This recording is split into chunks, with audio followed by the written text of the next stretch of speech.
எல்லோருக்கும் வணக்கம். எனது வீட்டின் அருகில் காவல்துறை அதிகாரி ஒருவர் வாழ்ந்து வருகிறார். அவரிடம் பேசும் பொழுது பின்வரும் தகவலை கூறினார்.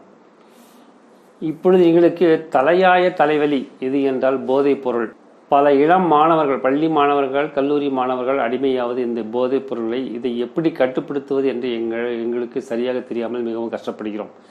அவர் எங்கே வாங்குகிறாள் என்று யாரும் எங்களுக்கு தகவல் கொடுப்பதில்லை. அதனால் அதை பிடிப்பதற்கு மிகவும் கடிதப்படுகிறோம் என்கிறார், கஷ்டப்படுகிறோம் என்கிறார்.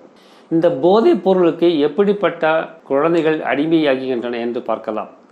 இந்த பிரச்சனையை அடிப்படையாக வைத்து ஒரு முழு நீள சினிமா படம் வந்திருக்கிறது, இந்தியில் வந்திருக்கிறது. அதன் பெயர் ஹரே ராமா ஹரே கிருஷ்ணா. முடிந்தால் தேடி எடுத்து பாருங்கள். எந்த குழந்தைகள் சரியான முறையில் வளர்க்கப்படவில்லையோ அப்படிப்பட்ட குழந்தைகள் போதைக்கு அடிமையாகுகின்றன. இதுதான் அந்த படத்தின் கருத்து கூட. குழந்தைகளை நாம் குறை சொல்ல முடியாது, ஏனென்றால் அவர்கள் குழந்தைகள். அந்த குழந்தைகள் கெட்டு போகிறார்கள் என்றால் அவர்கள் சரியான முறையில் வளர்க்கப்படவில்லை என்பதை உறுதியாக சொல்ல முடியும்.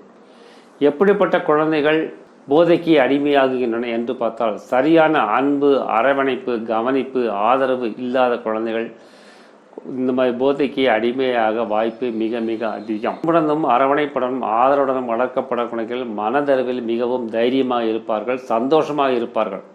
அவர்கள் வாழ்க்கை நல்ல முறையில் இருக்கும். ஏன்னா அப்படிப்பட்டவர்களுக்கு இந்த போதை தேவைப்படாது.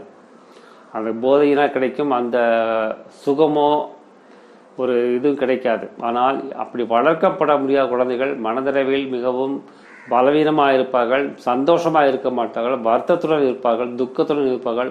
அந்த துக்கத்தை தவிர்க்க அவர்கள் போதைப் பொருளை நாடும் பொழுது அது அவர்களுக்கு ஒரு வடிகாலை தரும். இந்த துக்கத்தில் தப்பிக்க ஒரு வழியை, அந்த குறுகிய வழியை அந்த போதைப் பொருட்கள் கொடுக்கும். எனவே அவர்கள் அதை போதைப் பொருளுக்கு அடிமையாகி அதை தங்கள் வாழ்க்கையை கெடுத்துக் கொள்வார்கள். அந்த காவல்துறை அதிகாரி மீண்டும் ஒரு சகோதரினார், இந்த போகும் போக்கை பார்த்தால் வரும் சமுதாயத்தினர், இளம் மாணவர்கள் தங்கள் திருமணம் முடிந்த பின்பு நல்ல முறையில் அவர்களுக்கு குழந்தைகள் பிறக்குமா என்று கூட தெரியவில்லை என்கிறார். ஏனென்றால் இந்த போதைப் பொருட்கள் ஆண் தன்மையை நிச்சயமாக குறைத்திடும். போதைப் பொருட்களும் சரி, மதுபானங்களும் சரி, அளவுக்கு அதிகமாக மதுவை அருந்துபவர்களுக்கும் குழந்தைகள் பிறக்கும் வாய்ப்பு மிக குறைவு.